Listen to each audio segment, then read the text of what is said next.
Subscribers yang berbahagia, hari ini saya mau berbicara lagi soal yang agak sedikit menyentuh masalah kejahatan-kejahatan seksual ya, yang kita sering dengar, sering kita lihat juga sehari-hari itu banyak sekali diproses oleh aparat penegak hukum tentang pelecehan ini.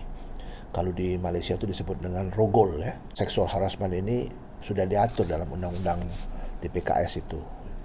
Jadi kalau yang paling penting di dalam undang-undang kekerasan seksual ini itu ada kekhususan di mana dalam pemeriksaan itu penyidik dapat mencari bukti. Kalau di pengadilan namanya alat bukti itu cukup satu saja ya, yaitu sesuai dengan ketentuan pasal 25 ayat 1 Undang-Undang TPKS itu menyebutkan bahwa keterangan dari korban pun itu sudah merupakan bukti ya, bukti lantas diikuti dengan bukti-bukti lain, misalnya salah satu saja ya, misalnya ada yang mendukung ke arah kekerasan seksual tersebut, misalnya ada saksi yang melihat ataupun juga ada alat-alat elektronik ya, digital yang bisa merekam dan lain sebagainya tadi, itu bisa menjadikan alat bukti. Jadi cukup itu.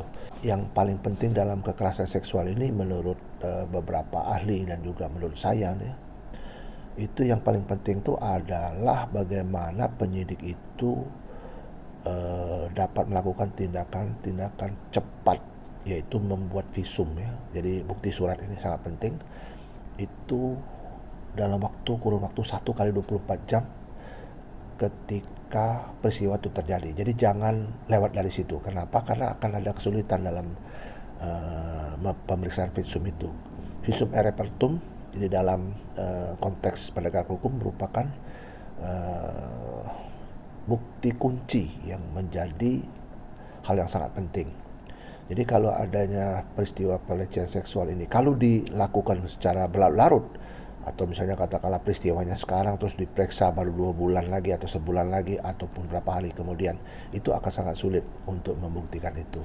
Namun di dalam undang-undang TPKS itu disebutkan kalau untuk pengakuan dari para korban ini, trauma misalnya ada diperkuat dengan dokter psikiater dan juga bukti-bukti lain, itu bisa juga diproses ya.